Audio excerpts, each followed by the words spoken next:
살아계신 하나님 아버지, 부족한 자를 세워주심을 감사합니다. 이 시간 성령이 도와주셔서 진실로 하나님의 말씀이 무엇인지, 왜 그 말씀을 우리에게 주심으로써 우리에게 원하시는 것이 무엇인지 깨달아서 진실로 하나님이 원하시는 바대로 잘 자라갈 수 있는 그러한 참 신자들, 참 성도 되어지게 도와주시옵소서. 하나님 아버지, 말씀 속에 담겨있는 진리를 성령으로 깨닫게 하시고 성령 충만함으로써 성령이 내게 말씀하시는 음성도 듣고 또 인도하시는 그 인도하심도 경험하고 성령이 나를 가르치시며 역사하시는 것을 우리가 깨달아서 내가 먼저 변화되어지고 또 많은 이들을 변화시킬 수 있는, 그들에게 구제할 수 있는 힘과 능력을 긍휼한 마음 주셔서 긍휼히 여기는 자 될 수 있는 이러한 능력이 있게 도와주시옵소서. 성령이 시종을 주장하시기를 원하며 예수 이름으로 축복하고 기도했습니다. 아멘. 자, 마태복음 13장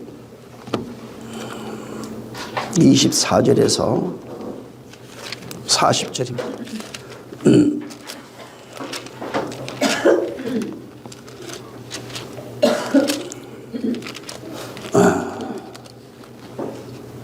자, 24절에서 40절까지를 읽습니다. 자, 시작. 예수께서 그들 앞에 또 비유를 베풀어 가라사대 천국은 좋은 씨를 제 밭에 뿌린 사람과 같으니 사람들이 잘 때에 그 원수가 와서 곡식 가운데 가라지를 덧뿌리고 갔더니 싹이 나고 결실할 때에 가라지도 보이거늘 집 주인의 종들이 와서 말하되 주여 밭에 좋은 씨를 심지 아니하였나이까? 그러면 가라지가 어디서 생겼나이까? 주인이 가로되 원수가 이렇게 하였구나. 종들이 말하되 그러면 우리가 가서 이것을 뽑기를 원하시나이까? 주인이 가로되 가만두어라. 가라지를 뽑다가 곡식까지 뽑을까 염려하노라. 둘 다 추수 때까지 함께 자라게 두어라. 추수 때에 내가 추수꾼들에게 말하기를 가라지는 먼저 거두어 불사르게 단으로 묶고 곡식은 모아 내 곡간에 넣으라 하리라. 또 비유를 베풀어 가라사대 천국은 마치 사람이 자기 밭에 갖다 심은 겨자씨 한 알 같으니 이는 모든 씨보다 작은 것이로되 자란 후에는 나물보다 커서 나무가 되매 공중의 새들이 와서 그 가지에 깃들이므로 또 비유로 말씀하시되 천국은 마치 여자가 가루 서말 속에 갖다 넣어 전부 부풀게 한 누룩과 같음이라. 예수께서 모든 것을 우리에게 비유로 말씀하시고 비유가 아니면 아무것도 말씀하지 아니하셨으니 이는 선지자로 말씀하신 바 내가 입을 열어 비유로 말하고 창세부터 감추인 것들을 드러내리라 함을 이루려 하심이니라. 이에 예수께서 무리를 떠나사 집에 들어가시니 제자들이 나와 가로되 밭의 가라지의 비유를 우리에게 설명하여 주소서. 대답하여 가라사대 좋은 씨를 뿌리는 이는 인자요 밭은 세상이요 좋은 씨는 천국의 아들들이요 가라지는 악한 자의 아들들이요 가라지를 심은 원수는 마귀요 추수 때는 세상 끝이요 추수꾼은 천사들이니 그런즉 가라지를 거두어 불에 사르는 것 같이 세상 끝에도 그러하리라. 아멘. 제가 목이 좀 목감기가 들었는지 목이 좀 안 좋습니다. 조금 불편해도 좀 이해해 주시기 바랍니다. 여기 앞에 지난 시간에도 이제 씨 뿌리는 비유를 들었습니다. 거기에 둘 다 천국을 얘기를 해요. 그 앞에도 13장 10절 이하로 쭉 보면은 천국에 관한 비유를 말씀하시고 씨 뿌리는 것도 그거고 여기도 마찬가지입니다. 둘 다 이것도 천국에 대해서 말씀합니다. 24절에. 근데 조금 차이가 있는 것은 앞에 보면 좋은 땅, 나쁜 땅이 있어요. 나쁜 땅이 뭐라고 그랬죠? 나쁜 땅은 여기 보면은 한 알의 씨가 떨어져서 죽지 아니한 땅이 나쁜 땅이에요. 우리는 보통 열매 맺지 않는 땅 이렇게 하는데 그게 아니고 나쁜 땅은 한 알의 씨가 떨어져서 죽지 않으면은 나쁜 땅입니다. 그럼 좋은 땅이 뭐냐 하면은 반대겠죠. 좋은 땅은 한 알의 씨가 떨어져서 바로 죽는 땅이 좋은 땅입니다. 예수께서 말씀하시기를 하늘의 씨가 땅에 떨어져 죽지 아니하면 많은 열매를 맺을 수 없지만 죽으면 많은 열매를 맺으리라 하는 말씀입니다. 그래서 그 하늘이라고 하는 것은 우리 이 세상에 있는 것을 얘기하는 것이 아니라 당신 자신을 말합니다. 그가 와서 죽는 땅이 있고 죽지 못하는 땅이 있는 겁니다. 죽지 못하는 땅을 나쁜 땅이라고 얘기를 하고 죽는 땅을 좋은 땅이라고 말하는 겁니다. 그리고 이제 그 뒤에 보면은 나쁜 땅은 주님이 하늘의 미랄이 땅으로 떨어져 죽었는데 나쁜 땅은 죽은 것을 깨닫지 못해요. 다시 말하면 그의 죽음의 내용이 뭔지를 전혀 모르는 겁니다. 이게 나쁜 땅이에요.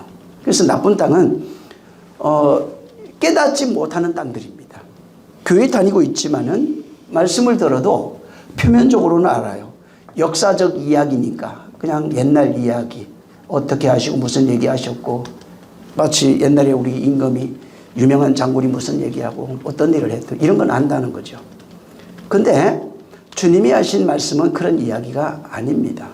그분이 하신 말씀은 그 속에 어떤 의미와 내용을 담고 있는 거예요. 그래서 나쁜 땅은 그 죽음의 의미, 그가 왜 죽었는지, 왜 이 땅에 와서 죽으셔야만 했는지에 대한 내용, 그런 것을 알지 못하는 땅입니다. 반대로 좋은 땅이라고 하면은 그가 와서 죽었다고 하는 그 죽음의 내용과 의미가 무엇인지를 깨닫고 그가 주신 그 내용을 자기로 가져서 그와 같은 자로 살아가는 존재, 다시 말해서 깨닫는 존재, 그가 주신 것이 무엇인지를 깨닫는 존재가 바로 좋은 땅이 되는 겁니다. 그래서 땅에 떨어진 그 씨가 죽으면은 이 지금 앞에 쭉 지난주까지 말씀드린 것처럼 죽으면은 그 죽음의 내용을 깨달아서 그것이 내 안에서 그 죽은 것이 밖이 아닙니다. 내 안에 땅에 마음 땅이라고 하는 것 떨어져서 죽으면은 여기서 죽음의 내용을 깨달으면 30배, 60배, 100배 열매를 낸다는 내용이에요. 그게 이제 그 앞에 23절까지 좋은 땅에 뿌렸다는 것은 말씀을 듣고 깨닫는 자니 결실해서 혹 160, 30배 되느니라 이렇게 이제 말씀한 내용입니다. 자, 그래서 여기도 천국 내용이에요. 근데 24절부터는 같은 천국 내용인데 좀 내용이 다른 겁니다. 다시 말하면 23절까지는 땅에 대한 얘기를 하고 있어요. 천국을 얘기를 하면서 땅에 대한 이야기를 하고 있는 게 23절까지 내용이에요. 천국을 얘기를 하면서 땅에 대한 이야기로 풀어놓은 겁니다. 근데 24절부터는 관점은 비슷해요. 같은 내용을 가지고 이렇게 이제 복사하듯이 다른 묘하게 설명하고 있는데, 근데 관점은 비슷한데 다른 관점에서 천국에 대해서 말씀하고 있는 겁니다. 다시 말하면 앞에 있는 부분은 땅에 대해서 땅을 가지고 천국을 설명하고 있는데 24절부터는 땅이 아닙니다. 씨에 대한 내용을 가지고 말씀하고 있는 거예요. 그래서 앞부분은 천국은 이런 땅이야. 하늘의 미랄이 땅에 떨어져 죽으면 많은 열매를 맺고 하는 말씀으로 풀어간 것이고, 여기는 그 얘기가 아니고 같은 비슷한 내용을 얘기를 하지만은 씨에 관한 내용을 가지고 이것을 풀은 겁니다. 그래서 24절에 예수께서 그들 앞에 또 비유를 베풀어 갔을 때 천국은 똑같은 천국 얘기를 해요. 아까 10절, 11절에 보면은 천국은 이렇게 얘기했어요. 여기도 마찬가지입니다. 그러면서 마치 좋은 씨를 제밭에 뿌린 사람과 같다 이렇게 말씀을 했어요. 그리고 이제 여기도 또 비유를 들어. 주님이 하신 말씀이 그냥 일반적 이야기가 있어요. 이것까지 다 포함해서 약 비유가 50%가 넘습니다. 근데 비유를 하신 여기 이 본문에는 비유로 말씀하신 이유를 분명히 선언하고 있어요. 깨닫지 못하게 하려면. 이걸 들어도 못 깨닫습니다. 이 설교를 하고 있지만은 이 부분에 대해서 이 마태복음 13장에 관한 이야기를 어마어마하게 설교를 합니다. 그동안 우리 신앙생활을 오래 한 사람들은 이 내용을 엄청나게 많이 들었을 겁니다. 근데 주님의 목적은 이걸 들어도 못 깨닫게 하는 겁니다. 깨달을 수가 없어요. 이는 저희들이 깨달아 바로 온전해질까 봐, 천국 들어올까 봐 오히려. 그래서 못 깨닫게 한다고 주님이 말씀하고 있는 겁니다. 자, 예수님이 천국에 대해서 지금 23장에 정의를 합니다. 천국은 뭐냐면 좋은 씨를, 여기 지금 그 24절에 있어요. 천국은 뭐냐면 좋은 씨를 제밭에 뿌린 사람과 같으니, 천국이 그거래요. 우리는 자꾸 저 멀리 뭐 어떤 하늘을 죽어서 이렇게 생각하는데 주님은 그렇게 설명을 안 하고, 천국이 뭔 줄 알아? 천국은 좋은 씨를 제밭에 뿌린 사람과 같다. 그 다음에 그 앞에 13장 10절 쪽으로 가면은 천국은 11절에 아마 있을 겁니다. 11절에 보면은 천국은 바로 이 앞에 3절부터 쭉 씨 뿌리는 이런 땅이, 땅 하늘의 땅이 떨어져 미랄이 되어서 그런 죽어서 열매 맺는, 이렇게 30배 60배 100배 열매 맺는 그런 거야. 그러면서 10절에 다시 10절부터 비유로 또 말씀하시기를, 천국의 비밀을 너희에게는 허락됐는데 저들은 허락 안 된 거야. 있는 거 다 뺏길 거야.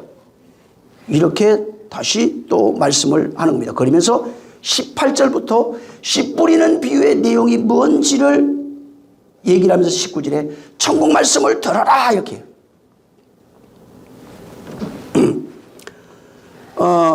여기 지금 24절에 천국은 좋은 씨를 제밭에 뿌린 사람과 같다 이렇게 되어 있습니다.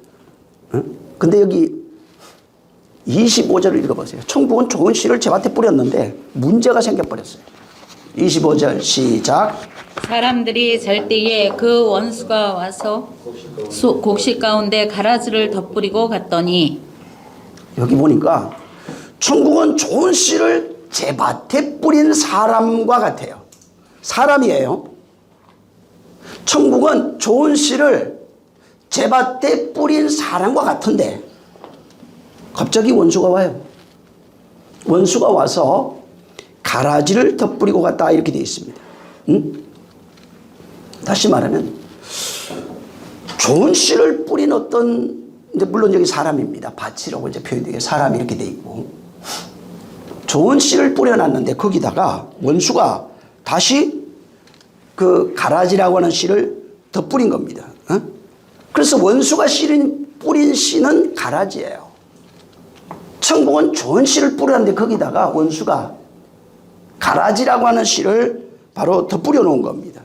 근데 이제 이 단어에 들어가 보면은 자자리온인가 그럴 겁니다. 이게 독보리입니다. 독보리라고 하는 그 잡초예요. 그래서 이 독보리라고 하는 이 잡초가 자랄 때는 똑같이 생겼다는 거예요. 밀이나 보리하고 생김새가 너무 똑같아요. 근데 조금 자라면서 이제 색깔이 조금 달라지고, 그 다음에 크기가 좀 다르다고 합니다. 이게 자라면서 일반적으로는 이게 잘 보이지 않는 겁니다. 그 내용, 그것을 일반적으로 잘 구별하기가 어렵다는 겁니다. 다시 말해서, 자, 이제 이 씨를 뿌렸는데, 이게 뿌리를 죽어야 될 거 아니에요. 죽어서 뿌리를 내려야 되는데, 씨를 뿌려놓으니까 거기다 와가지고, 아직 땅 속에 있습니다. 땅 속에 있는데, 거기다가 원수가 와서 가라지라고 하는 것을 뿌려놓은 겁니다. 그리고 이게 자라는데 똑같이 나와요. 싹도 똑같이 나오고 크기도 비슷하고 색깔도 처음에는 비슷한 겁니다. 그러다가 이게 좀 커서 어느 정도 되고 이제 거기에 꽃이 피고 열매가 맺고 이렇게 하면서 이제 구별이 되기 시작하는 거예요. 자, 근데 이게 주님이 중요한 건 여기다가 이걸 그대로 두라는 겁니다. 자, 이거는 뽑을 수 있는 게 아니고 그대로 둬야 돼 이렇게 말합니다. 자, 여기 4절부터 43절까지가 이제 있는 내용이 이 씨와 좋은 땅에 뿌려진 씨, 좋은 씨입니다. 그 다음에 원수가 와서 뿌린 가라지라고 하는 이것이, 여기에 이제 많이 나옵니다. 그리고 가장 핵심적인 얘기가 좋은 씨 뿌려놓고 그다음부터는 무슨 얘기를 하냐면은, 가라지 얘기를 하기 시작해요. 네, 지자니온이라고 하는 단어예요. 지자니온. 자, 이게 여기에만 지금 이 가라지라고 하는 단어가 24절부터 43절까지 보면 한 8번 정도가 이렇게 나와요. 자, 근데 이 가라지라고 하는 이거는 좋은 씨와의 정반대적인 개념입니다. 그러니까 좋은 씨를 뿌렸는데 가라지가 뿌려진 거예요. 그러니까 좋은 씨와 완전히 반대되는 개념으로 여기에 뿌려진 겁니다. 그러면서 이제 주님이 설명을 해요. 자, 좋은 씨는 여기 보면 천국의 아들들이다 그럽니다. 좋은 씨는 천국의 아들들이고 또 악한 것, 가라지는 악한 자의 아들이다. 악한 자가 와서 그 뿌렸다는 겁니다. 그러면서 이제 뭐 마귀의 아들 이렇게도 이제 보고 있죠. 자, 근데 문제가 있어요, 이게. 여기 잘 보니까 구별이 안 된대요. 좋은 씨와 나쁜 씨가 구별이 안 되고. 이게 나중에 자라서 알아요. 자랄 때도 이게 모르는 겁니다. 그러니까 땅에 뿌려진 것도 같고, 빨아먹는 영양분도 똑같고, 이게 똑같은 거예요. 환경도 똑같아요. 자라는 환경. 그래서 좋은 씨, 나쁜 씨는 어떤 환경을 말하지 않아요. 지금 여기는. 환경을 말하는 게 아니라 근본이 달라요. DNA 자체가 좋은 씨, 나쁜 씨의 DNA 자체가 완전히 다른 겁니다. 근본 자체가 완전히 다른 겁니다. 자, 근데 24절부터 있는 이 좋은 씨와 가라지에 대한 그 비유를 사람들이 대부분이 모릅니다. 그래서 이 부분에 대해서 오해가 많아요. 열심히 신앙생활하는 사람, 교회에서 잘하는 사람은 좋은 씨, 혹은 교회에서 삐딱선 타가지고 자꾸 대적하는 가라지, 이런 식으로만 생각해요.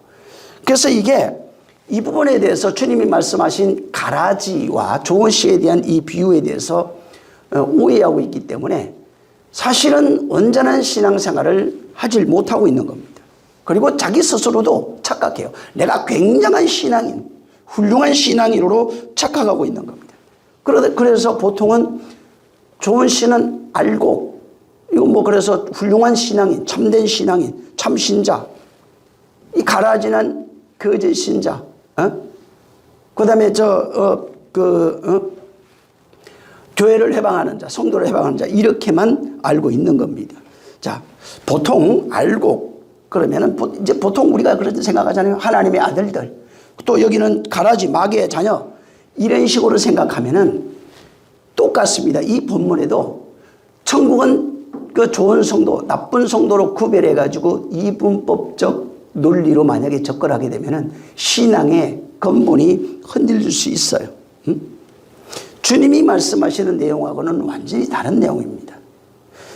사실 이 본문에 이건 그 신학교에서도 굉장히 많이 그 얘기가 나오는 그런 이야기고, 사실 오카노 목사님도 이 부분에 대해서 설교한 내용들이 있어요. 그래서 그렇게 얘기합니다. 교회는 좋은 성도, 알곡은 참 성도, 가라지는 나쁜 성도. 그래서 교회 안에는 나쁜 성도와 좋은 성도가 섞여 있다는 겁니다.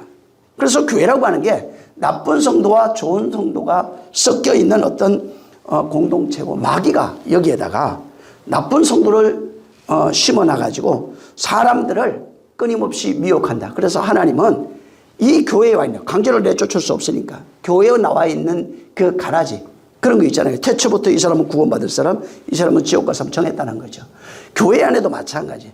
좋은 성도가 있고 나쁜 성도가 있는데 마지막 때 되면은 그분이 그들을 구별해갖고 좋은 것은 창고에, 나쁜 것은 불살라버린다고 하는 이런 개념으로 그분도 이제 설명을 한 겁니다. 그래서 이 가라지를 이길 수 있는 방법, 없어지지 않으니까 이길 수 있는 방법이 한 가지밖에 없다라고 선언했던 내용이 뭐였냐면은 성경 공부밖에 없다는 겁니다. 성경을 잘 가르쳐서 성경 공부를 해서 가라지가 함부로 교회 활동하지 못하게 하고, 그 다음에 성경 공부를 잘해서 이 하나님의 말씀을 잘 깨달아 훌륭한 신앙인으로 자라게 이렇게 한다면은 함부로 그 가라지들이 좋은 알곡을 넘어뜨릴 수 없다라고 이렇게 한 거예요. 그래서 제자 훈련에 대한 그 강력한 이제 필요성을 게재했던 게 이 본문의 말씀이었고, 또 그분이 그렇게 실제 설교했던 내용들이 있는 겁니다. 자, 잘 생각해 보세요. 알곡이, 여기 나오는 좋은 알곡이 과연 하나님의 아들들일까? 그럼 가라지는 마귀의 자녀일까? 고민해 봐야 돼요. 여기 중요한 부분이 이게 알곡과 가라지 비유에서 중요한 부분이 하나 있어요. 뭐가 있냐면은 한 땅에 같이 있어요. 씨를 뿌렸는데, 씨예요. 씨가 뿌렸는데 그 위에 더 뿌려져 있대요. 그러니까 가라지와 알곡의 공통점은 한 땅에 같이 있어요. 또 다른 공통점이 있는데 같이 자랍니다. 같은 영양분을 먹고 같이 자라고 있다는 겁니다. 처음에는 구별하기 어려워요. 왜? 어떤 게 모르니까. 그러면서 이게 자라면서 싹이 나고 이게 이제 꽃이 피고 결실을 할 때가 되니까 다른 게 보이는 거예요. 이건 가라지였네. 이거는 알곡이었네. 말하고 있는 겁니다. 근데 지금 천국원 얘기를 하면서 주님이 가라지 그대로 둬야 돼. 이렇게 얘기했어요. 뽑으면 안 돼. 뽑으면은 알곡까지 다칠 수 있기 때문에 안 된다. 이렇게 말하는 겁니다. 이것은 가라지는 뽑을 수 있는 게 아니에요. 왜 그러냐면은 가라지 뽑으면은 알곡도 뽑히게 된대요. 주님의 말씀은 이걸 뽑을 수가 없다는 거예요. 만약에 그 가라지를 뽑으려면은 알곡도 뽑을 수 있기 때문에 안 된다는 것입니다. 왜 안 되냐면 왜 그래요? 한 땅에 같이 있어요. 한 땅에 같은 뿌리를 내고 있고 뿌리가 엉켜 있어요. 옛날에 그 수수라든가 이게 옥수수도 그래요. 그 옆에 이제 뿌려놓으면 비슷한 게 나와요. 이게 이제 이렇게 뿌리를 내리거든요. 이런 식으로. 근데 그거를 뿌리가 이렇게 비슷한 게 하나 나오는데 그걸 뽑으면은 뿌리가 덜썩해요. 그러면 얘는 죽어요. 이처럼 여기도 보니까 가라지와 곡식이 한 땅에 같이 뿌리를 내리고 있고 같은 영양분을 먹고 자라고 있는 겁니다. 그래서 땅 속에서 연결되어 있어요. 이게 보니까. 그러니까 함부로 가라지를 뽑을 수 없는 겁니다. 그러니까 방법은 뭐냐면은 추수 때까지 내버려 뒀다가 그때 잘라가지고 알곡만 챙기면 돼요. 가라지는 그냥 불태우면 되는 겁니다. 이게 뭐냐면은 24절부터 있는 이 내용은 몸 밖에 있는 어떤 알곡과 가라지에 대한 얘기가 아닙니다. 이것은 이 하나님의 씨를 이 앞에 얘기했죠. 씨 뿌리는 그 땅에 대한 얘기를 해서 한 알의 밀알이 땅에 떨어져 죽지 아니하면 절대로 많은 열매를 맺을 수 없는 거예요. 다시 말해서 하나님의 씨를 받은 성도가 땅이에요. 좋은 씨는 인자예요. 바로 그가 그리스도라고 하는 씨를 우리 안에 뿌리는 겁니다. 그 씨를 받은 성도가 성도 안에서 일어나고 있는 좋은 씨를 받은 성도 안에서 일어나고 있는 이야기를 지금 24절부터 주님이 말씀하고 있는 겁니다. 그래서 이것은 뭐 알곡이 따로 있고 가라지가 뭐 따로 있어서 따로 어떻게 뿌려가지고 씨 뿌리는 그런 얘기가 아니라 이거는 한 쌍이에요. 그냥 하나라고요. 알곡과 가라지가 그냥 한 뿌리에 하나로 되어 있는 그런 존재입니다. 그래서 같은 밭에 자라면서 어떤 거는 이 안에서 어떤 거는 곡식이 돼요. 주인이 원하는 곡식이 되고 어떤 거는 그냥 가라지로 자라서 나중에 불타 없어지는 존재. 반드시 불타 없어집니다. 불타 없어지는 것도 알아야 돼요. 그래서 바로 우리 안에서 씨가 떨어졌을 때 일어나고 있는 현상들을 주님이 이렇게 비유로 말씀하고 있는 겁니다.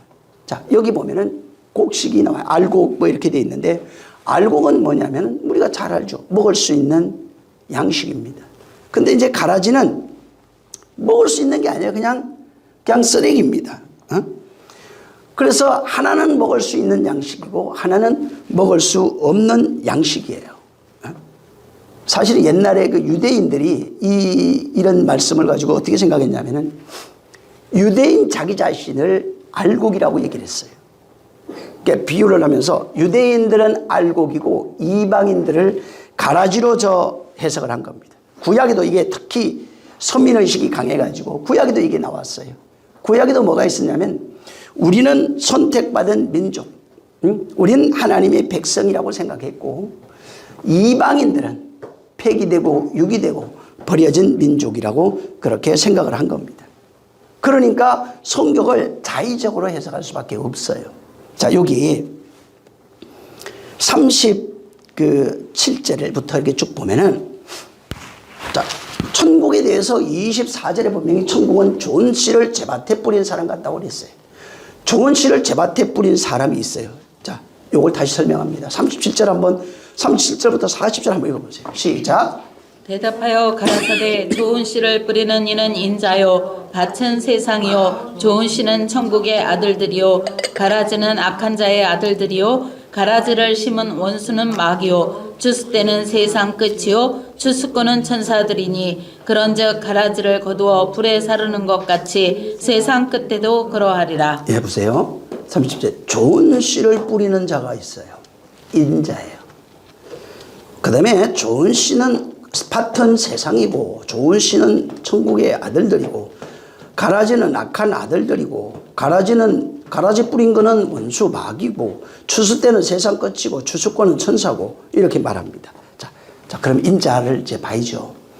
자, 여기 좋은 씨를 뿌리는 인자라고 말합니다. 인자가 이 원문상에 보면 어떻게 돼? 그 사람들의 그 아들로 번역이 되어 있어요. 인자라는 단어가 호히오스 호 안드레포스라고 하는 단어인데 이게 번역을 하면 어떻게 되냐면 우리 그냥 인자로 번역을 해놨는데 원문은 그렇게 안 돼 있어요. 원문은 뭐라고 되어 있냐면 그 사람의 그 아들이에요.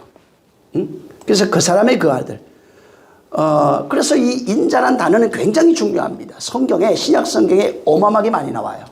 근데 이 인자가 구약과 신약을 연결하는 아주 촉매제 역할을 하고 있는 게 인자라고 하는 이 단어입니다. 자, 구약에 보면은 메시아가 있어요. 메시아 사상이죠. 이스라엘 사람들이 끊임없이 기다렸던 게 메시아입니다. 이제 해석하면 헬라어로 하면 이걸 이제 그리스도라고 이렇게 번역을 합니다. 메시아는 다른 사람이 아니에요. 이들이 생각한 메시아가 온다고 생각했어요. 근데 메시아가 오는데 메시아가 누구냐면 기름 부음을 받은 자, 곧 히브리어로는 메시아, 헬라어는 그리스도입니다. 근데 이 뜻이 기름을 부음 받은 자 이런 뜻이에요. 근데 이들은 메시아는 사람의 모양으로 온다고 생각했어요. 그러니까 사람으로 온다고 생각합니다. 그 사람이 여기 지금 나오는 바로 그 사람의 그 아들이라는 얘기예요. 인자가 이들이 기다렸던 메시아는 그 사람의 그 아들이에요. 그걸 한문으로 해서 인자로 이게 해놓은 겁니다. 그래서 신약 성경에 그 사람이라고 하는 그 사람 그 아들, 그 사람의 그 아들이란 이 단어를 인자로 이렇게 번역을 해서 해놓은 거예요. 자, 그 다음에 이제 밭이 나오는데 밭은 세상이라고 하는 밭이에요. 여기다가 좋은 씨를 뿌렸다 이렇게 되어 있습니다. 근데 이 밭을 보면은 아그로스라고 하는 단어입니다. 아그로스. 이 헬라어로 아그로스인데 이 단어의 뜻이 뭐냐면 들, 토지, 땅, 밭 이런 걸로 쓰여지고 있어요. 근데 세상을 보면은 코스모스죠. 그러니까 코스모스라고 하는 이 세상이고 세상이라고 하는 밭이에요. 그게 코스모스예요. 그렇게 그러면은 세상이라고 하는 밭, 코스모스, 아그로스입니다. 그러니까 세상이라고 하는 그 밭에다가 그 씨를 뿌린 겁니다. 자, 여기에 그 세상, 그 코스모스, 그 다음에 이제 이것을 세상이라고 하는 밭에, 아그로스라고 하는 밭에, 세상을 밭 삼아가지고 거기다가 씨를 뿌렸다는 겁니다. 자, 근데 그럼 이 세상이라고 하는 이것도 밭이에요. 세상이 밭이라고요. 코스모스가 전부 다 밭이에요. 이건 왜 그러냐면 온전한 것을 만들기 위해서 자, 여기 씨를 뿌리기 위해서 밭이 필요한 거예요. 씨를 뿌리기 위해서 밭이 필요한데 그 세상을 밭으로 삼고 거기에 좋은 씨를 뿌리는 겁니다. 그래서 그럼 세상이 뭐냐? 코스모스가 뭐냐면은 율법입니다. 율법이라고 하는 밭을 만들어 놓고 거기에다가 씨를 뿌리는 개념으로 되어 있는 겁니다. 근데 주님이 이 얘기를 해요. 어떤 청년이 와서 내가 주님을 당신을 따르기를 원합니다 하니까 내가 있는 모든 그 전토를 다 팔으라 할 때 그 전토가 아그로스로 되어 있어요. 그러니까 네 모든 소유를 다 팔으라 이렇게 말합니다. 이게 거기에 똑같은 거예요. 율법이에요. 아까 얘기했잖아요. 하나님이 이 세상 코스모스라고 하는 이것을 밭삼았는데 그게 율법의 밭이라고요. 그 율법의 밭을 팔아야 되는 겁니다. 사도행전에 여러분 2장인가? 여기에 그날 베드로가 설교를 하는데 그날에 3,000명이 변화되었어요. 그리고 그 밑에 뭐라고 써놨던가요? 그들이 집에 돌아가가지고 있는 전 토지 이런 걸 다 팔았다고 나와요. 그래서 그걸 기록해 놓은 거예요. 율법에 그 모형에 비유로 얘기해 놓은 건데 그걸 그래서 기록해 놓은 겁니다. 자기가 가지고 있던 것이 율법이에요. 그걸 보여지는 걸로 표현해 놓은 겁니다. 그래서 그것을 전부 다 팔고 바로 교회에 갖다 바치고 일시부로 그들이 매일 모이기에 힘썼고 바로 제자들을 따랐다고 그렇게 이제 기록이 되어 있는 겁니다. 자, 율법이라고 하는 게 있어요. 율법이라고 하는 이 세상을 초월할 수가 없습니다. 여기에다가 씨 뿌리는데, 자, 율법에서 태어나서 율법에서 자란 사람 똑같습니다. 진리는 뭐냐 하면은 율법이라고 하는 이 세상이, 이 세상, 여기에 속해 있는 모든 질서, 다시 말해 이 보여지는 질서를 얘기를 하는 것이 아니라 내 안에 율법으로 만들어져 있는 나 자신이 율법이라고요. 나 혼이 율법이라고요. 내가 이미 율법으로 체계화돼. 그래서 두 개로 보고 판단하고 정죄하고 죽이고 내가 이 세상에 와서 배우고 경험하고 자리 잡고 있는 나라고 하는 존재는 전부 다 율법이라고요. 율법이 뭉쳐져서 나 혼이 돼버렸어요. 쉽게 말하면. 그리고 그 율법이라고 하는 모든 체계 속에서 그걸 신호로 삼고 내가 거기에 복종하며 일생을 살아가고 있는 겁니다.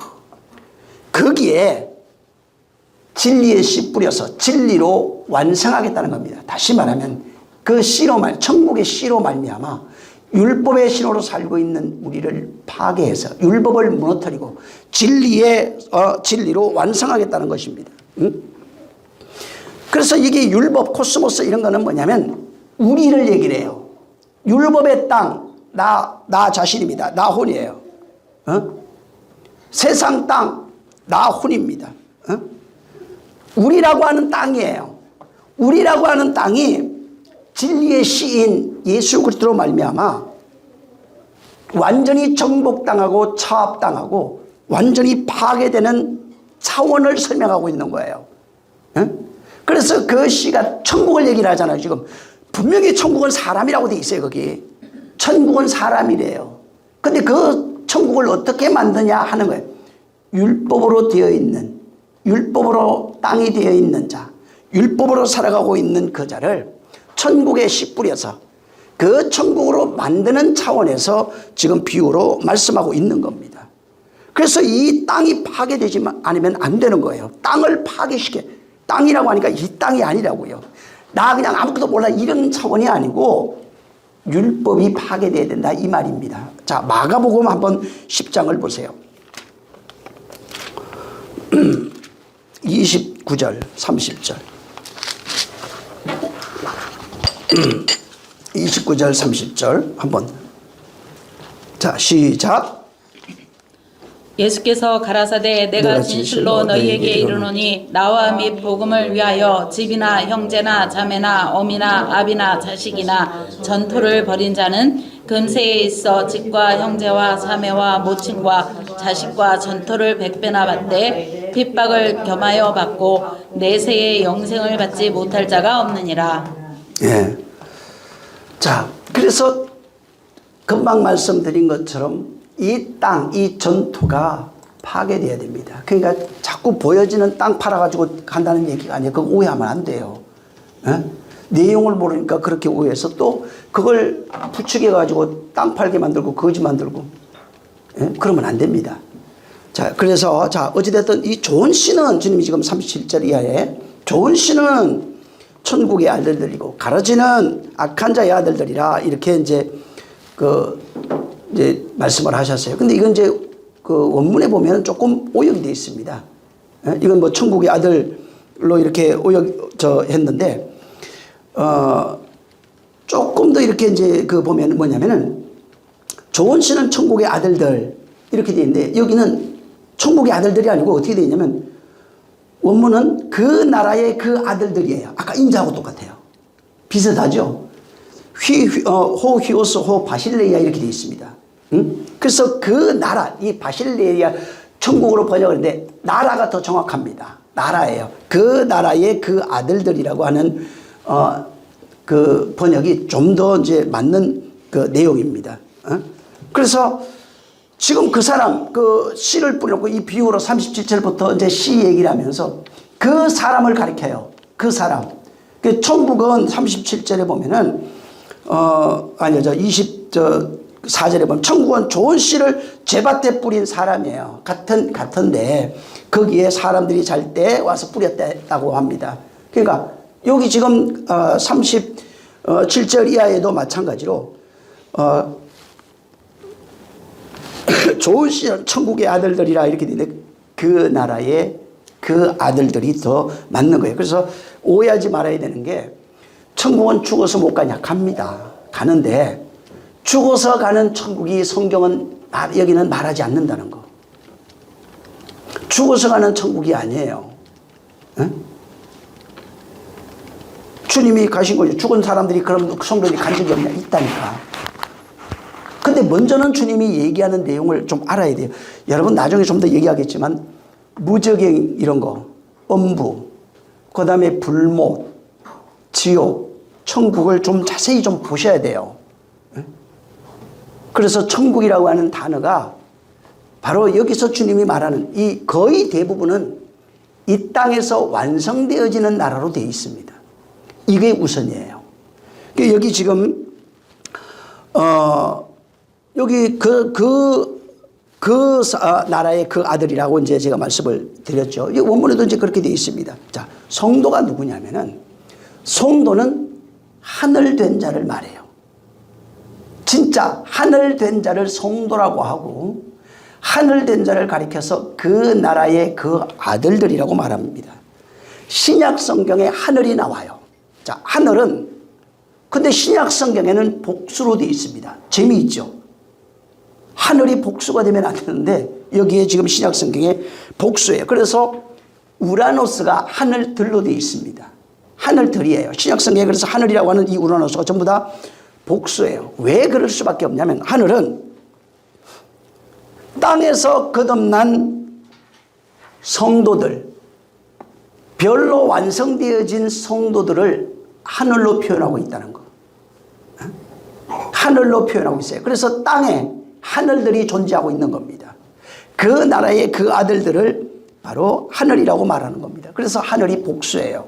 하늘을 가리니까 자꾸 저기 별이 있는 이거 맞아요. 그게 안 맞다는 얘기가 아니라 그거 맞아요. 근데 성경에서 진짜 하늘이 있어요. 하나님을 하늘로 표현하는 것도 있어요. 많아요. 이 땅의 하늘들을 우리를 가리켜서 지금 말하고 있는 겁니다. 그래서 성경에서 말하는 하늘의 개념이 뭐냐면 진리를 담은 성도를 하늘이라고 합니다. 그래서 이 땅에 하늘이 있는 거예요. 진리를 담은 성도를 하늘에. 그래서 물리적 하늘을 말하는 게 아닙니다. 물리적 하늘을 말하는 게 아니라 신이 된 하늘이에요. 그 하늘을 신하고 같이 동급으로 취하고 있는 겁니다. 그래서 이 땅에서 신이 된 성도를 하늘 된 자 혹은 하늘로 지금 표현하고 있는 겁니다. 자, 문제는 하늘이 되려면은 우리 안에 진리를 담고 있어야 하늘이라고 합니다. 진리가 없으면은 하늘이라고 성경은 말하지 않는 겁니다. 근데 진리가 어디 있느냐 이 말이에요. 성경에 있는데요. 예수님이 하셨는데 이러면은 나하고 아무 상관이 없어요. 진리가 어디에 있냐면 이것이 우리의 마음에 담겨 있는 거예요. 자, 성령이 오신다. 성령은 요한복음 14장부터 시작해서 15장 26절, 16장 13절 이하에 그분을 진리의 성령이라 말하고 그 진리의 성령이 너희 안에 온다고 얘기를 했고 바울은 그 진리의 성령이 우리 마음 가운데 보내사 이렇게 얘기했어요. 다시 말하면 우리 마음이 진리를 담는 바로 그릇입니다. 그래서 진리가 구체적으로 어디 있냐면 우리 마음에 있는 거야. 저 멀리 이렇게 생각하면 안 되는 거예요. 율법 아래 살아가는 사람은 진리가 없습니다. 근데 바로 진리를 가지고 있는 자, 성령에 의해서 오직 성령으로만 진리를 우리가 담을 수 있는 겁니다. 그래서 진리를 담은 그 사람을 하늘이라고 말합니다. 그 다음에 또 뭐라고 얘기하면 진리된 자라고 말합니다. 그리고 또 얘기하는 게 성경에 천국이 너희 안에 있다고 말하는 거예요. 그래서 반드시 성령을 힘입고 진리를 담지한 자가 되면 하늘 혹은 천국이라고 표현하고 있는 겁니다. 그래서 성도를 천국이라 하는 것도 괜찮아요. 근데 실제는 좀 더 정확하게 성경이 말하는 것은 성도의 마음이 하늘이고 천국이에요. 성도의 마음 속에 진리가 담겨 있고 성령이 계시는 겁니다. 그래서 거듭난 성도, 진리된 성도, 땅으로 살다가 하늘이 된 자, 땅에서 거듭난 그런 성도,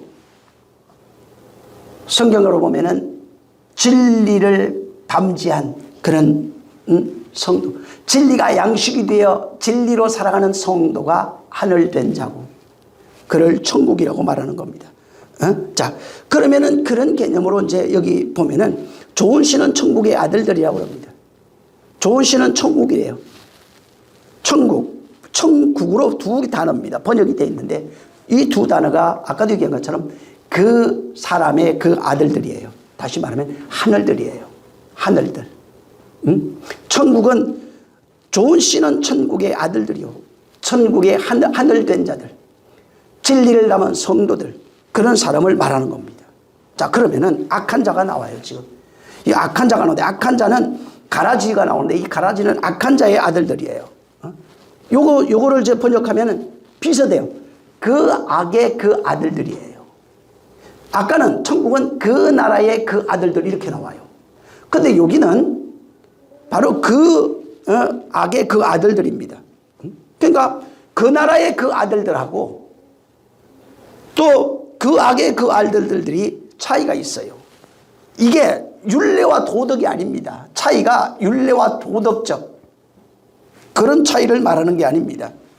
다시 말하면 그 나라의 그 아들들, 성도된 자, 그 다음에 그 악의 그 아들들 차이점이 뭐냐면 한 사람은 진리가 있고 한 사람은 진리가 없어요. 진리와 비진리의 차이예요. 한 사람은 하늘의 지식이 있고 한 사람은 땅의 지식만 있는 거예요. 그러니까 하늘의 지식에 대해서 무지한 겁니다. 한 사람은 온전해진 사람이고 한 사람은 온전치 못한 사람이에요. 한 사람은 하늘이 된 사람이고 한 사람은 땅이 된 사람을 말하고 있는 겁니다. 한 사람은 율법 아래 있는 것이고 한 사람은 진리 아래 있는 거예요. 근데 이게 다르냐? 아니라고요. 여러분 닭 있죠? 닭. 닭이 되려면 알과 닭이 있어요. 이거 옛날에 그런 어렸을 때 저도 많이 들었는데 닭이 먼저냐 알이 먼저 이런 얘기도 많이 들었어요. 근데 알이 없어도 닭이 될 수 없고 닭이 없어도 알을 낳을 수가 없어요. 자, 그러면은 이 두 개가 하나라고요. 율법은 뭐냐면 마치 알과 같은 거예요. 알과 같아요. 형상을 알 수가 없어요. 모양도 알 수 없어요. 알만 보고 비슷한 알 갖다 놓으면 그게 뭔지 전혀 모릅니다. 근데 이 알이 깨져가지고 나오면은 이게 꽁이구나 뭐 다 알 수 있어요. 이게 무슨 원앙이구나 뭐 이렇게 같은 비슷한 알이라도 그 나오는 게 다르다고요. 모양이 전혀 이제 다른 겁니다.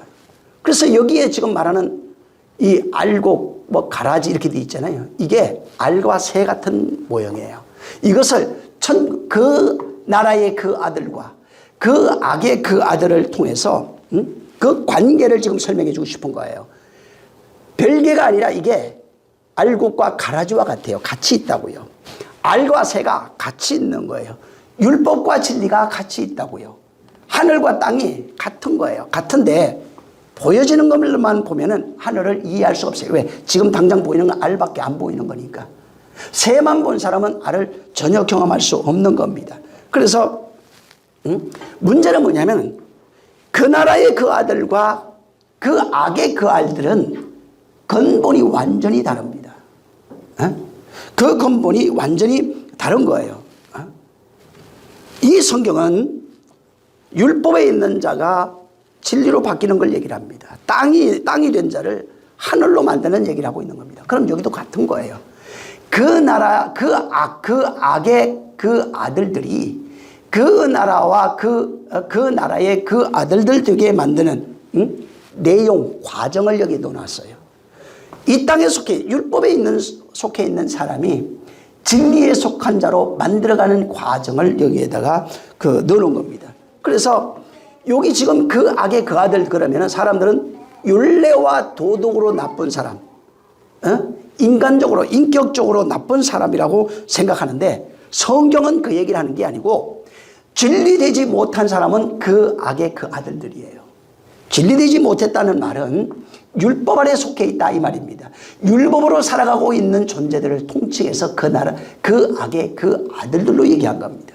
그래서 율법 앞에 있으면 보이는 것은 정죄와 심판과 사망과 죽음밖에 없어요. 율법은 구원하는 법이 아니에요. 그 지금 진리가 되지 못한 상태, 진리를 깨닫지 못한 상태, 하늘이 되지 못한 상태. 다시 말해서 율법을 가지고 우리 살아가는 육체가 있기 때문에 율법을 벗을 수가 없어요. 육체라고 하는 게 있어요. 자, 살아가는 동안에는 율법의 욕구가 끊임없이 일어납니다. 눈을 떠서 잠을 잘 때까지 꿈에도 이게 나와요. 이거는 율법의 욕구, 율법의 욕망이라고 하는 것은 끊임없이 이 땅에 육체가 있는 동안에는 끊임없이 반복되는 겁니다. 자, 그래서 율법 아래 태어나서 율법 아래 살아가면서 살아가는 존재들은 율법으로 자기 의를 챙깁니다. 그 다음에 율법으로 자기 의를 자랑해요. 드러내요. 하나님 앞에도 내가 이렇게 행했고 저렇게 행했고 내가 뭘 했고 내가 누굴 도와줬고 율법으로 자기 의를 챙기고 율법적 특성을 드러내고 있는 겁니다. 그리고 그 율법적 특성을 통해서 자기 방어를 해요. 누가 얘기하잖아요. 공격하면 대부분의 그 자기가 가지고 있는 자기 기준을 가지고 자기 방어를 시작하는 겁니다. 그러면서 자기 방어가 부딪혔을 때는 전쟁이 돼요. 다툼과 싸움이 시작되는 겁니다. 이런 상태를 가리켜서 자기 욕망 아래 갇혀 있다. 곧 율법 아래 갇혀 있다고 말하는 겁니다.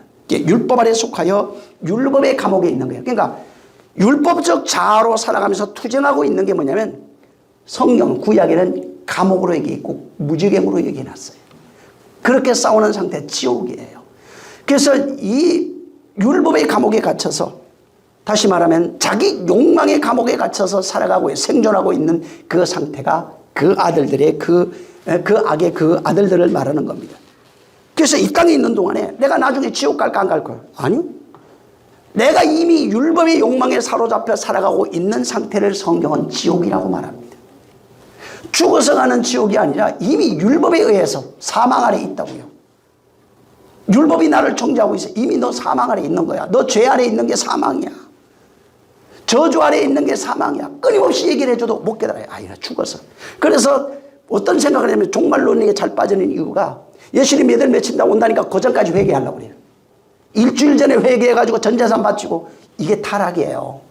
그걸 추정하고 있는 자들 저주받은 사람들이에요. 진짜로. 왜?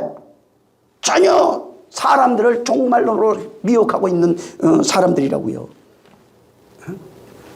그래서 진짜는 네가 지금 율법의 감옥에 갇혀 율법의 정죄를 받고 있다는 사실은 율법의 감옥에 아직 갇혀 있다는 게 아직 거기서 나온 적이 없는 거예요. 그래서 성경은 로마서 8장 2절이야 자유해방을 얘기를 하는 거예요.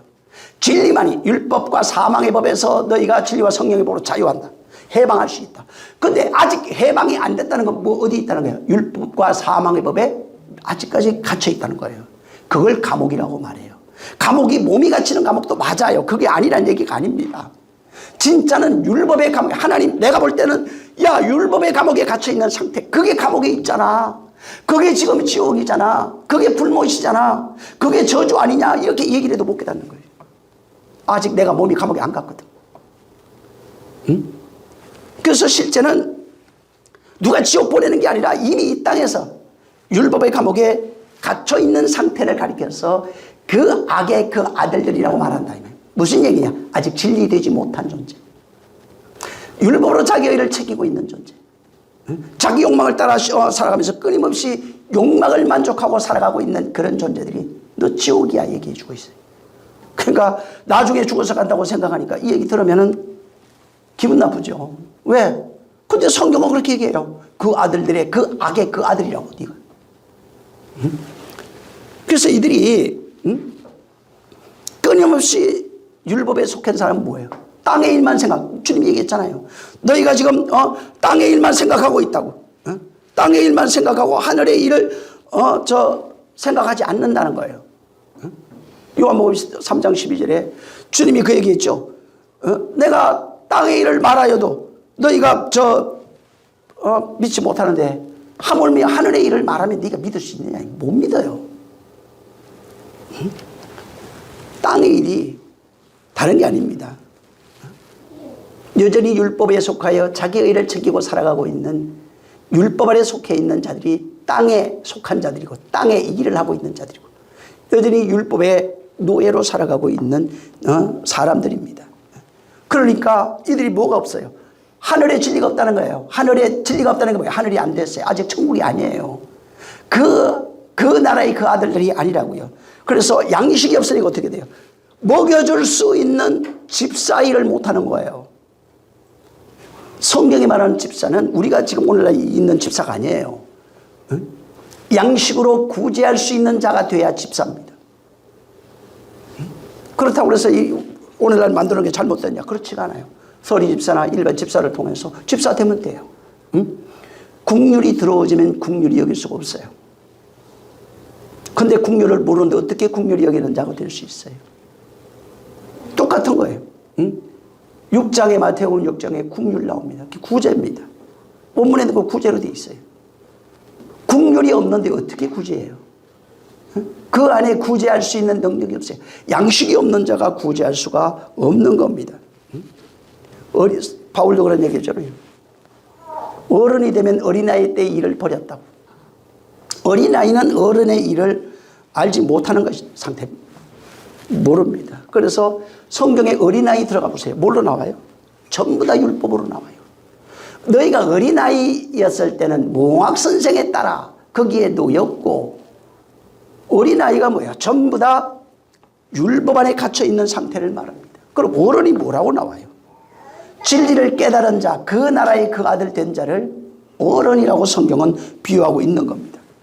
그러니까 이 땅에 어린아이의 상태가 그 악의 그 아들들이라고요. 여기 지금 말하고 있는 어린아이 상태, 율법의 노예로 살고 있고 율법에 억압받아서 바로 율법에 이끌리고 있는 상태가 어린아이예요. 그래서 그거를 율법에 이끌려 아직 어린아이 상태를 몽학선생 아래에 있는 자들이라고 표현해 놓은 겁니다. 자, 그 다시 말해서 율법 아래에 있는 자, 율법 아래에 있는 자들은 그 아래에서 바로 율법에 인도받고 율법으로 살아가는 그런 존재들입니다. 자, 문제는 어린아이가 자라가면서 장성한 자가 됩니다. 자, 어린아이가 자라서 장성한 자가 되는데 장성한 자가 뭐예요?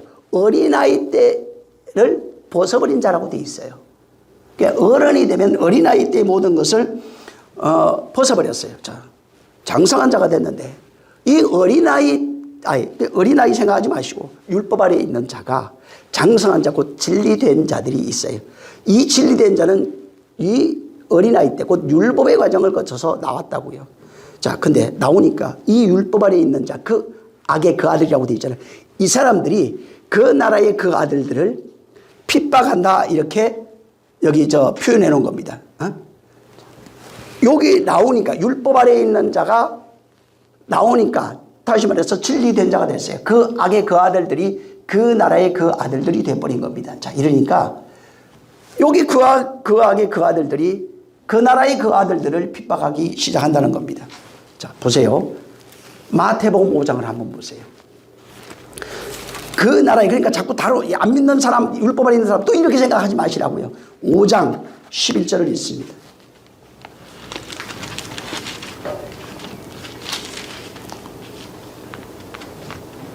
자, 11절 시작. 나를 인하여 너희를 욕하고 핍박하고 거짓으로 너희를 거스려 모든 악한 말을 할 때에는 너희에게 복이 있나니. 예. 여기 지금 보니까 나를 인하여 너희를 욕하고 핍박하고 거짓으로 거스려 모든 악한 말을 할 때는 너희에게 복이 있대요. 나로 인해서 나가 어디 있어요? 그 다음에 그 나가 있어야 돼요. 나는 진리된 자 속에 있어요. 그와 하나 된 자 속에 있어요. 근데 내가 예수 믿는다고 욕합니까?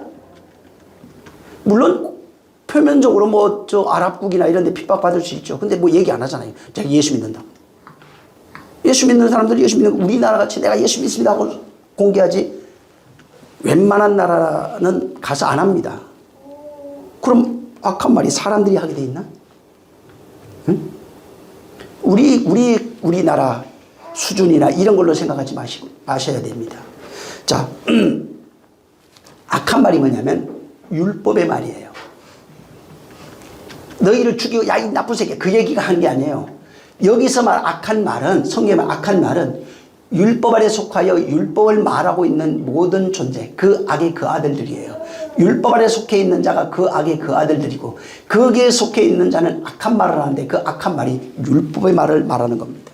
그래서 성경에 두 개로 얘기를 세워놓고 얘기를 하는데 예수의 말은 내가 하는 말은 진리다 이렇게 말하고 너희가 하는 말은 악독이다 악한 것이 나온다 이렇게 악한 것이 욕한다 이게 아니고 그 안에서 나오는 모든 것이 악함의 율법이에요. 율법 안에서 두 가지로 판단해 가지고 그때 나쁜 놈 좋은 놈 이렇게 하는 거예요. 그래서 율법이 이미 그 안에 신이 되어 그를 장악하고 있는 상태를 말하는 겁니다. 자, 여기 지금 이 11절에 여기 뭐냐면은 팔복이 나와요. 이 5장에는 팔복이 나오는데 주님이 이 팔복을 말하는 것은 교훈으로 하는 게 아닙니다. 지금 이 팔복은 나라 하나님의 나라가 이런 존재야 얘기를 하고 있어요. 다시 말하면 팔복은 하나님의 마음이 있는데 하나님의 마음을 팔복으로 표현해놨고 팔복으로 표현된 이 마음을 가진 자가 신이에요. 그를 그리스도라고 하고 진리라고 말합니다. 이렇게 팔복을 알아서 팔복을 담은 성도가 팔복을 담아서 팔복을 알았어요. 그 다음에 하나님의 마음을 알아서 하나님의 마음을 알았어요. 자, 근데 악한 말이 아까 율법이라고 그랬죠. 진리된 자는 하늘을 말하는 나팔이 되어야 됩니다. 하늘의 것을 말할 수 있는 자가 되어야 되는 겁니다. 근데 팔복된 자에게 자 팔복이 됐어요. 하나님 마음이 됐어요. 천국 됐어요. 그 나라의 그 아들인데 그에게 끊임없이 야 이것도 해야 돼. 계속해서 율법에 요구하는 것을 악한 말로 표현해놨어요. 이것도 지켜야 돼. 그 사도행전에 계속 나오죠. 바울에게 끊임없이 요구하는 게 신약 초기에 신약시대 초기에 있었던 일이에요. 실제 교회들에게 성도에게 율법도 지켜야 돼. 할례도 해야 돼. 피 먹으면 안 돼. 뭐 많이 있었잖아요. 이렇게 계속해서 율법의 요구에 율법을 지켜야 될 것 혹은 율법을 당연히 해야 될 것 율법으로 살아야 된다고 하는 것 율법으로 구원받았고 그래도 이건 이렇게 지켜야지. 응? 의를 요구하는 모든 것을 진리를 거슬리는 악한 말이라고 얘기해요. 응? 그 악의 그 아들들은 끊임없이 팔복된 자들 진리된 자 하늘된 자에게 그래도 야 천국 가려면 열심히 잘 지켜야지 신앙 잘해야지 율법의 요구를 끊임없이 반복해서 그 사람에게 요구하는 내용이 율법을 지키라고 하는 내용이 악한 말이라고요. 오늘날 교회에서 악한 말이 난무하고 있어요. 사실은 율례와 법도를 지킬 것을 율법 아래 있는 행위로 나타낼 것을 요구하고 있잖아요. 악한 말이라고요. 그래서 실제는 악한 끊임없이 팔복된 자, 성도된 자, 진리된 자에게 율법의 요구를 하면은 주님은 그걸 하나님은 그걸 악한 걸로 보는 거예요. 내가 진리라고 얘기를 했는데 너는 왜 안식일 안 지키냐? 너는 왜 이렇게 아브라함과 우리 조상들이 지킨 이거 안 지키냐 얘기하잖아요. 그게 악한 말이라고요. 에? 율법으로는 구원받을 수 없어요. 구원받을 수 없는 그 말을 끊임없이 요구하고 있는 게 하나님은 악하게 보는 겁니다. 죄 짓고 죽이고 하는 거 맞죠? 악 맞는데 하나님이 보는 악은 이거는 똑같은 거예요. 율법 안에서. 진짜 악은 진리된 자들에게 하늘된 자들에게 계속해서 율법의 요구를 강요하는 모든 것이 악하게 율법을 지킴으로 행위로서 구원받을 수 있다. 그래도 하나님이 이렇게 이걸 원하실 거다라고 하는 이런 율법의 요구를 반복하면 악한 말이 되어버리는 겁니다. 39절을 한번 보세요. 자, 악한 자가 나와요. 여기 그 악한 자가 보세요. 39절. 자, 39절 5장 39절 마태복음 시작. 나는 너희에게 이르노니 악한 자를 대적지 말라. 누구든지 내 오른편 뺨을 치거든 왼편도 돌려대며. 예, 악한 걸 이해하셨죠? 자, 악함이 어디예요? 악함이라고 하는 건 율법 아래 속하여 율법으로 살아가고 있는 모든 게 악한 겁니다. 예? 그래서 악함이라고 하는 것은 하나님이 보는 악함은 율법 아래 있어서 율법의 행위를 드러내고 있는 게 악한 건데, 하나님이 이 악한 자, 율법에 속하여 율법의 요구를 지키고 있는 그들을 대적지 아니하셨어요. 이게 뭐냐면 왼편에 있는 우리입니다. 그 악한 자예요. 율법 아래 살아가고 있는 우리예요. 왼편에 있는 우리를 바로 오른편으로 끌어당긴다는 얘기입니다. 그들을 대적하지 아니고, 대적하면 다 죽죠. 바로 율법 아래 속한 자를 진리로 만들어 가시겠다고 하는 그 내용을 말하고 있는 겁니다. 다시 말해서 오른편, 진리편에 있는 예수님이 바로 뺨을 맞아서, 그 뺨 맞잖아요. 그게 실제로도 뺨을 맞아요. 뺨을 맞아요. 누구에게 맞습니까?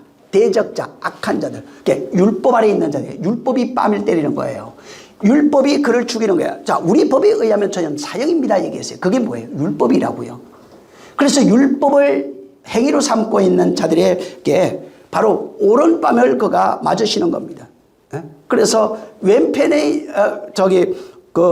오른뺨을 치고 왼편을 돌려대라고 그러잖아요. 왼편에 있는 그 우리를, 율법 아래 속해 있는 우리를 바로 구원하시기 위한 모용으로서 그렇게 마시고 있는 겁니다.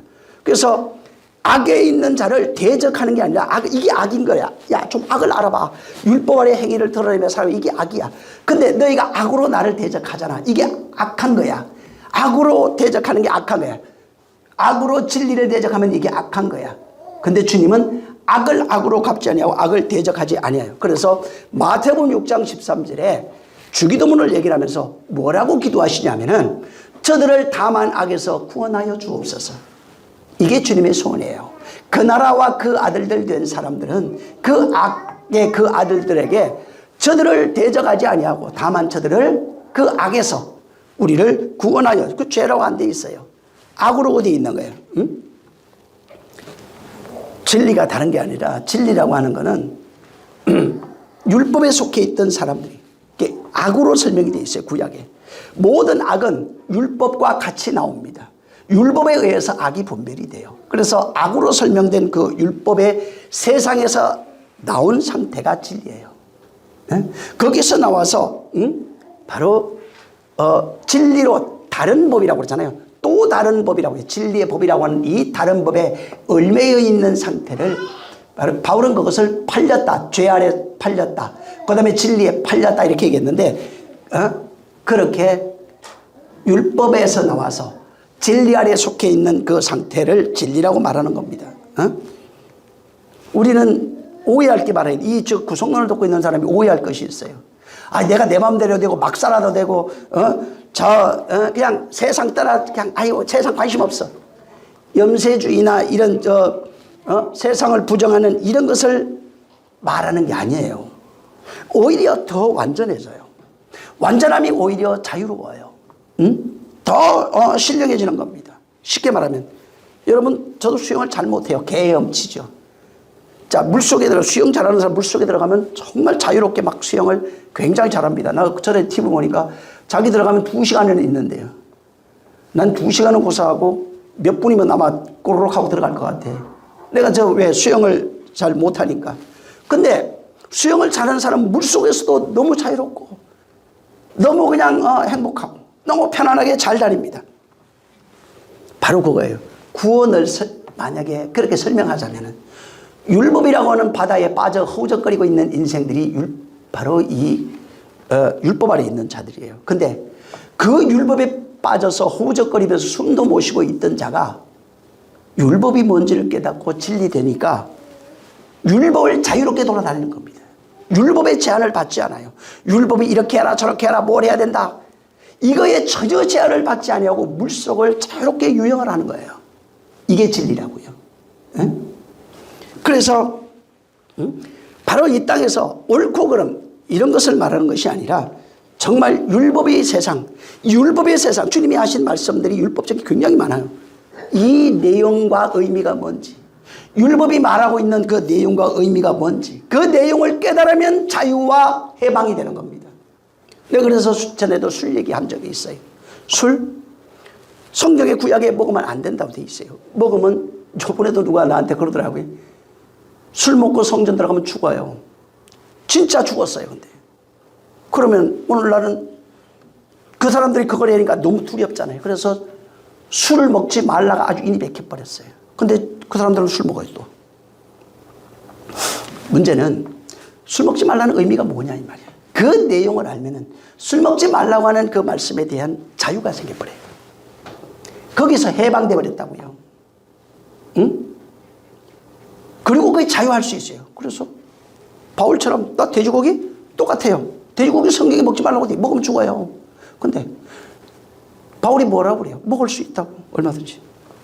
하지만 내가 너희가 오해하지 않기 위해서는 안 먹겠다.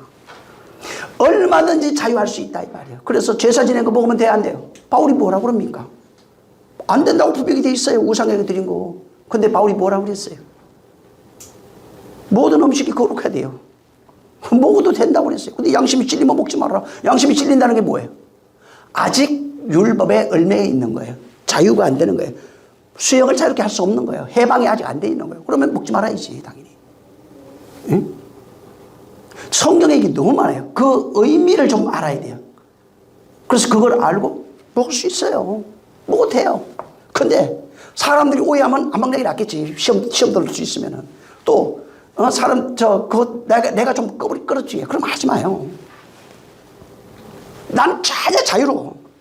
누가 봐. 근데 저거 내가 보고 또 괜히 저 시험 들면 안 되니까 그럼 먹지 마요. 근데 아무렇지도 않아요. 그냥 사람 있든 없든 그냥 누가 그런 것도 없어. 그럼 편한 대로 먹고 싶으면 먹어요. 그냥. 그게 자유라고요. 해방과 자유를 좀 알아야 돼요.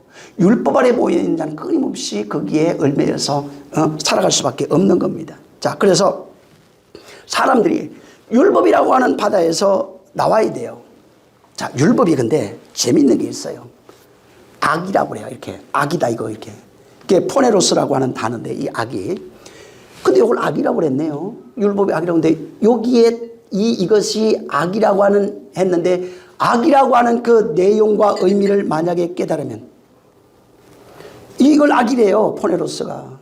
이것에 악이라고 했던 하나님이 내용과 의미를 깨달으면 해방됩니다. 여기서. 이 악에서 구원받아요.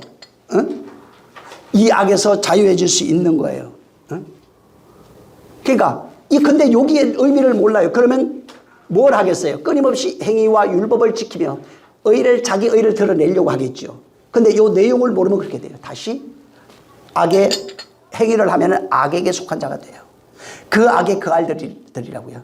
그 악의 그 아들들이 그 내용을 깨닫고 그 나라의 그 아들로 바로 나오는 겁니다. 49절 한번 볼까요? 마태복음 13장. 49절이 아니고 13장. 맞아요. 49절 한번 읽겠습니다. 자, 시작. 세상 끝에도 이러하리라. 전사들이 와서 의인 중에서 악인을 갈라내어. 네. 천사들이 와서 악인을 갈라내겠대요. 의인 중에서. 응? 세상 끝에. 세상 끝은 우리가 뭐 마감할 때. 그러니까 이게 지금 알아야 돼. 이게 세상 끝이 그 마감할 때가 아니에요. 단어는 맞아요. 나중에 뭐 지구 종말이 오고 이거 아니에요. 세상 성경에서 말하는 세상 끝은 그 얘기가 아니라는 거. 그 다음에 세상 끝에 이제 좀 이따 설명할게요. 천사들이 와서 의인 중에서 악인을 갈라내겠다. 이게 천사는 안겔로스로 되어 있죠. 응? 자, 이게 뭐냐면 세상 끝이 어디냐면 하나님의 말씀을 받는 그 시점이 세상 끝이에요. 그냥 쉽게 얘기하면 성령이 오셔서 진리의 말씀을 들려주는 그 시점부터가 세상 끝이라고요. 성령이 오시면 세상 끝이에요. 쉽게 말하면. 응? 하나님의 말씀이 떨어지는 시점을 말해요. 세상 끝은. 성령이 오시는 시점이 하나님의 말씀이 떨어지는 그 끝이에요. 그리고 이 끝이라고 하는 단어가 들어가 보면 어떻게 되면 완성으로 나와요. 끝, 완성, 성취 이런 뜻으로 되어 있어요. 그러니까 이 코스모스라고 그러죠. 이 우주 혹은 저 세상 이렇게 되어 있습니다. 자, 이걸 뭐라고 그랬죠? 율법이라고 그랬잖아요. 율법의 세상이 완성이 되면 세상 끝이에요. 율법의 세상에서 나와서 진리로 완성이 되면 세상 끝이라고요. 율법의 세상이 이 세상이에요. 이 세상이 바로 하나님의 말씀, 성령의 말씀에 의해서 그 말씀이 떨어져서 완성이 되면 세상 끝이 되는 거예요. 그래서 끝은 성령이 오신 그 시점부터 완성 시점까지 과정까지 다 포함하고 있어요. 그래서 율법의 세상이 끝나는 것을 말해요. 율법의 세상이 언제부터 끝나기 시작하냐면 성령이 오셔서 진리의 말씀이 떨어지는 그 시점부터 끝나가기 시작해요. 그리고 완성이 되면 완전히 이제 끝나는 겁니다. 그리고 여기 천사라고 그랬잖아요. 이건 천사는 성경에 하나님의 말씀을 대언하는 자라고 나오잖아요. 왜? 하나님의 말씀을 대언하는. 그러니까 하나님의 말씀을 대언하는 그 천사. 그 말씀에 의해서 세상 끝이 와요. 그 말씀이 오면은 하나님의 천사는 하나님의 말씀이에요. 성령에 의해서 그 천사로 대언된 말씀이에요. 말씀이 우리 안에 떨어지는 그 시점, 그때부터 성령이 오셔서 하늘의 말이 떨어지는 그 시점부터 세상과 갈리기 시작한다고요. 응? 그러면 세상은 종말이 되고 그 악의 아들들이 그 나라의 아들들로 바뀌어가는 겁니다. 응? 그래서 세상 끝에 하나님의 말씀이 떨어지는 그때 천사로 대변된 그 말씀, 성령이 오셔서 진리의 말씀을 깨닫게 하는 그 시점부터 완성되기까지가 전부 다 세상 끝이라고요. 그때는 의인과 악인이 구별이 되죠. 당연히 왜? 말씀이 된 자가 의인이에요. 천국 된 자가 의인이에요. 말씀이 되지 못하면 의인이 될 수 없는 거예요. 그래서 세상 끝에 가서 가라지를 불살라 태워버린다. 이렇게 돼 있어요. 자, 가라지로 여기에 본문에 이제 표현되어 있는데 이 가라지가 뭐냐면은 여기 뭐 마귀의 아들들 이렇게 돼 있잖아요. 하나님을 대적하는 바로 자리에 있는 나예요. 여기 가라지는요, 나 자신, 율법으로 살아가고 있는 나예요. 욕망으로 살아가고 있는 나예요. 끊임없이 자기 의로서 죄책감을 드러내고 자기 방어하면서 진리의 가면을 쓰고 살아가고 있는 나예요. 율법의 감옥에 갇혀 있으면서도 율법의 감옥에 갇혀 있는 사실을 알지 못하고 있는 나가 가라지라고요. 그래서 뽑을 수 없는 거예요. 그래서 그 가라지, 율법 아래 갇혀 있는 나 자신, 율법으로 살아가고 있는 나 자신, 여기에 율법의 세상에 씨가 떨어져 있기 때문에 못 뽑아요. 세상 끝날까지는 이건 절대로 뽑을 수 있는 게 아니에요. 가라지로 설명되어 있는 나, 악의 모형으로 설명되어 있는 나예요. 다시 말하면 옛 자아, 자기 욕망, 자기 혼, 자기의 이런 것들을 전부 다 말하는 겁니다. 근데 불태운다고 그랬잖아요. 천사가 어떻게 되냐면 자, 자기의 율법으로 살아가고 있던 내가 여기에 성령의 불로 표현돼. 불이 저주만 있는 게 아니라 하나님의 임재, 하나님의 영광을 나타낸다고 그랬잖아요. 성령이 들어와서 씨가 떨어져요. 그리스도의 씨가 떨어지는데 이때로부터 이게 자라간데 이게 세상 끝이에요. 이때부터 자라가면서 완성되기까지가 종말인데 자라가면서 그 말씀에 의해서 옛사람이 죽는 것을 불로 태운다고 얘기하는 거예요. 성령이 다시 말하면 성령에 의해서 율법적 자아가 죽고 태워지는 얘기를 하고 있는 겁니다. 그래서 이게 가라지로 살아가고 있던 내가 하늘에 또 다른 씨가 떨어져서 인자라고 그랬잖아요. 그거 뿌렸어요. 성령에 의해서 뿌려져서 나를 하나님의 아들로 하나님의 나라로 완성해가는 그 모습이에요. 근데 그게 언제부터 일어났냐? 세상 끝. 나중이가 아니라 성령이 오시는 그때가 세상 끝. 성령에 의해서 말씀이 떨어지는 그 시점, 내가 진리를 깨닫는 그 시점부터 이런 일들이 일어나요. 그때부터 종말이고, 종말의 완성은 내가 태워지면 돼요. 나 혼, 옛 자, 가라지가 태워지면 되는 겁니다. 그래서 이게 태워지면은 그리스도의 말씀을 담은 자, 그리스도인이 되는 겁니다. 그래서 그리스도인, 그 불, 하나님의 말씀에 의해서 하나님의 임재를 얘기를 해요. 그 불은 하나님의, 지난번에 봤죠. 하나님의 임재, 하나님의 영광을 나타낸다고. 하나님의 임재, 곧 성령의 임재를 통해서 그 산이 불타버려야 돼요. 고린도전서 한번 보세요.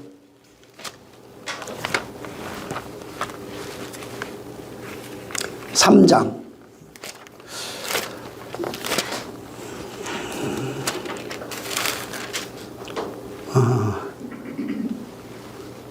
15절 읽어보세요. 3장 15절 시작. 누구든지 공력이 불타면 해를 받으리니 그러나 자기는 구원을 얻되 불 가운데서 얻은 것 같으리라. 예. 공력이 불타버리면 해를 받아요. 해를 받고 당연히 해를 받죠. 그 다음에 그러나 자기는 불 가운데서 어때? 불 가운데서 구원을 얻는다. 불 가운데서 구원 얻는 거 맞아요. 자, 이게 공력이 우리의 행위로 의미되어 있는 율법적 자아를 통해서 나타나고 있는 그런 행위들이 불에 타 사라져야 됩니다. 불에 타 사라지면 뭐가 남는 거예요? 바울이 그런 고백을 하는데 사람들은 자기 공력을 내려고 그래요. 바울은 뭐라고 얘기하냐면 우리의 공로는 단 한 가지도 없다고 얘기를 하는데 사람들은 계속 자기 공로 만들어내요. 지금 그 얘기를 하면서도 오직 예수 그리스도의 공로밖에 없다고 선언하고 있어요. 본인도 그 얘기를 해요. 근데 자기 공로 만들고 자랑해요. 교회 앞에만 나오면 주일 한 번도 안 빠진 거, 11주 잘한 거, 헌금 잘하고 봉사 잘한 거. 공력이 없다면서요. 진짜는 성령이 진리의 말씀으로 내게 임했을 때 내 공력이 다 타버려야 돼요. 내 공력이 타서 오직 그리스도의 공로만 남아야 내가 그리스도와 하나 된 자가 될 수 있는 겁니다. 근데 자기 공로 만들잖아요 지금. 응? 자기 의로서 자기 공로 만들잖아요. 응? 그래서 여기 우리가 얻는데 불 가운데서 거기서 얻는 거예요. 다시 말해서 불을 통해서 불을 태우는 과정을 통해서 구원이 일어난다 이 말입니다. 지금 불을 태우는 과정 뭐가 타요? 자, 내 공력, 내 공로 그거 타야 된다고요. 근데 계속 만들잖아 지금. 원문이 그래요. 들어가 보세요 나중에. 응? 자기 공력이 불타야 돼요. 그래야 구원을 얻을 수 있어요. 근데 공력 만들어내요. 그래 공력 만들기 위해 교회도 지어야 되고 뭘 하고 그거 이용하는 목사가 더 악하긴 해요. 응? 근데 40절 한번 읽어보세요 거기. 아니 여기죠. 본문 40절 13장 시작. 그런즉 가라지를 거두어 불에 사르는 것 같이 세상 끝에도 그러하리라. 예, 여기 보세요. 세상 끝에 아까 얘기했잖아요. 세상 끝이 뭔 줄 알았잖아요. 문명의 종말이 아니에요. 인류의 지구의 종말을 말하는 게 아니에요. 응? 이 세상 곧 악이에요. 땅 곧 악이에요. 나 자신을 얘기를 해요. 내가 율법 아래에 살아가고 있는 율법으로 살아가고 있는 내가 가라지라고요. 내가 불에 타서 언제 세상 끝에 탄다고요. 불에 타야 된다고요. 그걸 말하고 있어요. 아까 고린도전서 3장 15절하고 이게 같은 거예요.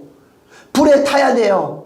내 공력이 내 자아 다시 말해서 율법으로 완성되어 있던 바로 그런 나 자신이 옛 자아라고 하는 그런 것이 불에 타서 하나님의 나라로 바뀌어가야 되는 겁니다.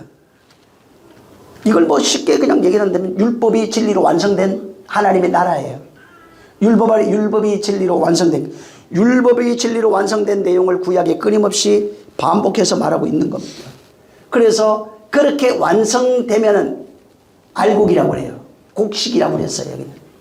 그리고 그 곡식이 되면은 내 창고라고 돼요. 나라란 뜻입니다. 나라로 들어간다 이렇게 돼 있어요. 근데 그 나라로 들어가는 것도 나중에 보면 그분과 내가 하나 되어 있는 상태가 나와요. 응? 나라로 완성된 모습이 그와 내가 하나 되어 있는 그 상태를 말하는 겁니다. 그래서 이 율법적 자아가 불에 타서 없어지고 진리의 자아로 바뀌는 과정, 그걸 그 악의 아들들에서 그 나라의 아들들로 바뀌는 모형으로 해놓은 겁니다. 이 모습, 불에 타서 없어지는 모습을 성경에 가장 최초로 말하고 있는 사람이 욥이에요.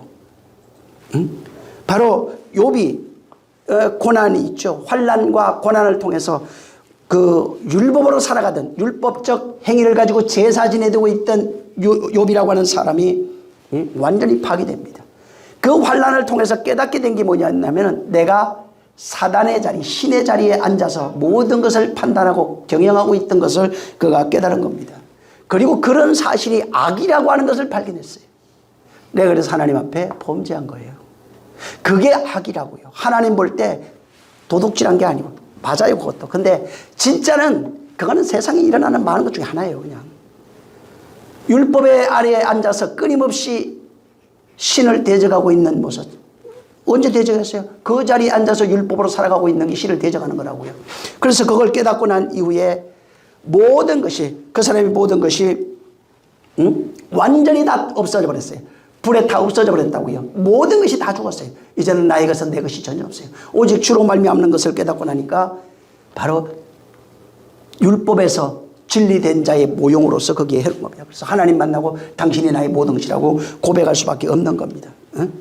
정말 우리가 세상 끝에 가라지였던 내가 불에 타 없어지고 성령에 의해서 성령의 진리의 말씀이에요. 그 말씀으로 내가 바뀌어가는 과정이 불에 타는 과정이라고요.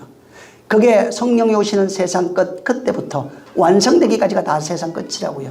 그래서 완성되는 거기 과정, 세상 땅이 하나님 땅으로, 세상 나라가 하나님의 나라로, 이 땅 나라가 하늘 나라로 바뀌어가는 과정을 여기에 주님이 설명하고 있는 겁니다.